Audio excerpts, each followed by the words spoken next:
Right now, you're looking at a map of the Caribbean basin, a sprawling, interconnected web of coral reefs stretching from the waters off North Carolina. This is one of the most biodiverse marine regions on Earth, supporting hundreds of fish species and complex food webs built over millions of years. The lionfish is native to the Indo-Pacific, roughly 10,000 miles from this region. In their home waters, they have natural predators like sharks and eels. The first confirmed sighting of a lionfish in Atlantic waters occurred off the coast of Florida in 1985. Scientists believe the initial population was very small, with no natural predators and no prey species that recognized them as dangerous. The lionfish did what evolution built them to do. They ate. Nature did not build a fish. Nature built a machine. A mature lionfish carries 18 venomous spines arranged across its fins. These spines are not decorative. Each spine delivers a venom that causes intense pain in humans and behavioral paralysis in smaller marine animals. The spines make the lionfish essentially untouchable. The fish positions itself near prey, then uses its oversized pectoral fins to herd them into a corner. Prey fish often don't even flee. The lionfish opens its mouth, capable of expanding to 30 times its volume, creating a suction that pulls prey in before they can react. Now multiply that hunting efficiency by a staggering reproduction rate. A single female releases 30,000 to 40,000 eggs every 4 days. The larvae disperse across ocean currents, colonizing new reefs hundreds of miles away. Within 2 decades, they encompassed every major reef system in the Caribbean. They have been found at depths of 1,000 feet, far beyond where recreational divers can follow. They are among the most successful invasive species. The reefs they colonize don't look the same afterward. Native reef fish populations declined by more than 80% within 2 years of establishment. Parrotfish, grouper, and snapper, the species that fishing communities depend on, are being consumed or displaced by a predator that never stops eating.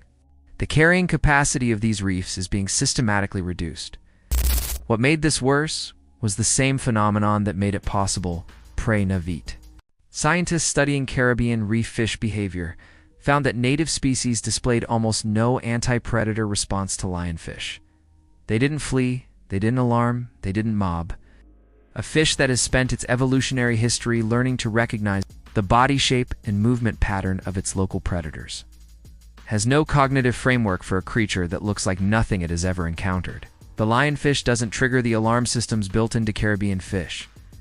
It just looks strange, and then it eats them. This behavioral blind spot is not unique to the Caribbean.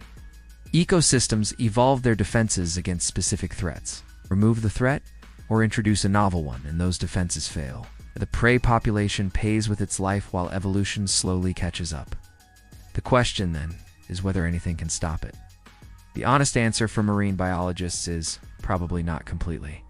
The lionfish invasion has crossed the threshold where eradication is impossible. No feasible intervention reaches the 1,000-foot depths where lionfish populations exist beyond human access. What is possible is control. Across the Caribbean, communities have organized lionfish derbies, hunting events where divers descend with spear guns. In some locations, these events remove hundreds or even thousands of individual fish over a single weekend. Local fish populations begin to recover when lionfish density drops. The native fish return. The reef ecosystem partially restores, but the moment removal pressure stops, lionfish populations rebound within months. The ocean is not a garden you can weed once. Other researchers are attempting the impossible, convincing large Caribbean predators to recognize and eat lionfish. In experiments, sharks have been fed lionfish until they learn to associate the unfamiliar silhouette with food. Then there's the solution restaurants have embraced: eat them. Lionfish are, by almost universal assessment, delicious. The venom is destroyed by heat and poses no threat to anyone eating cooked lionfish.